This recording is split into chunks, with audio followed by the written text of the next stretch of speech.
The next book I'll start is A Little Princess, based on the screenplay of the movie, so it's not the full book, but it's the version I have. And it's the only version I've been able to track down. So, Chapter 1.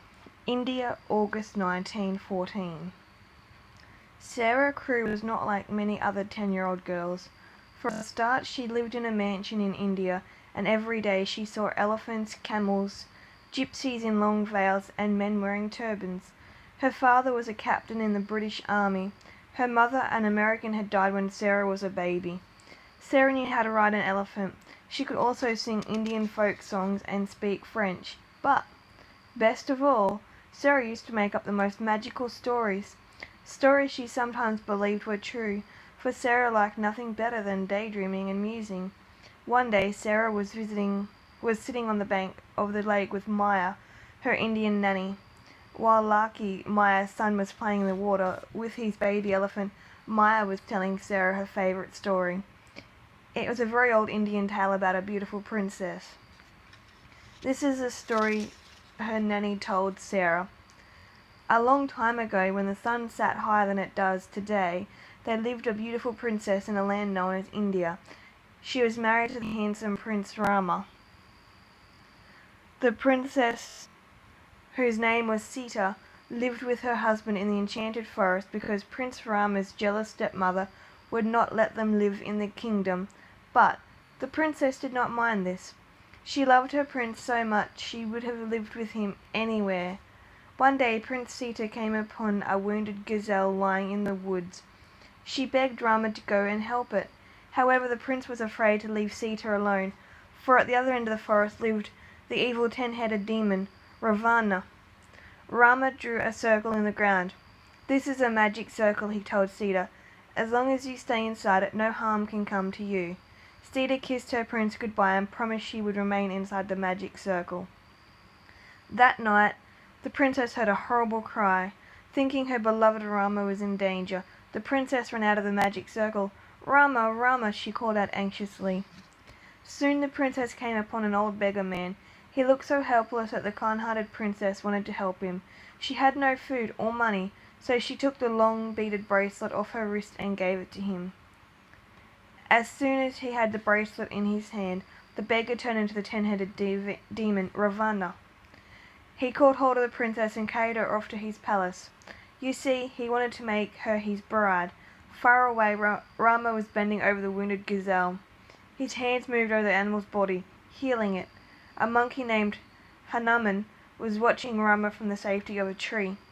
As soon as the gazelle was well again, Rama hurried away to rejoin his beloved princess. Imagine his horror when he found the magic circle empty. Princess Sita was now a prisoner in Ravana's tower. She spent the hours staring out of her small window.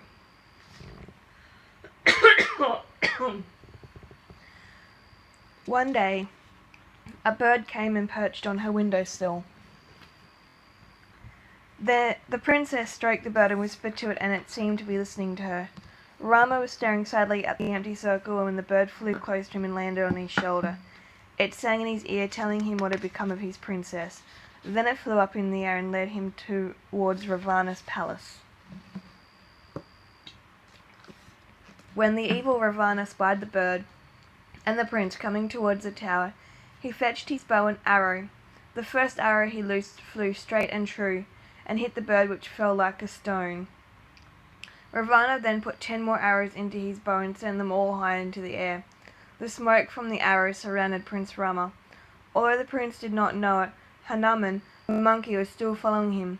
The monkey took a deep breath, then he blew the clouds of smoke away from the prince, but when the smoke cleared, the monkey saw that Rama was dead. Then suddenly something wonderful happened. The gazelle that Rama had healed came wandering into the clearing. It lay down next to the fallen prince and brought him back to life. Rama set out to rescue his bride without delay. This time the monkey led the way. As they drew near to the palace, a huge shadow fell over Rama. It was a shadow of the 10-headed demon. All these 10 heads were enormous, and they were all very angry. How dare the prince approach his palace? Ravana come towards the prince, ready to kill him. Sita was watching from her window. She knew that the prince was about to die, so she took the locket from around her neck, kissed it, and let it drop out of the window. When the locket hit the ground, it burst open and a strange shape rose out of it. This shape then rose high in the sky. Suddenly the sky grew dark with clouds, and thunder rumbled overhead. A bolt of lightning struck Ravana and killed him. Sita leaned out of her tower window, smiling at the prince, as the sun came out above the clouds and shone all around. Sarah Crewe had heard that story over and over again, but she never tired of it. "Did you ever know a real prince?" Sarah asked Maya as she stroked the baby elephant's trunk. "Yes," Larky's father, her nanny, answered. I mean real princesses and princesses," Sarah asked.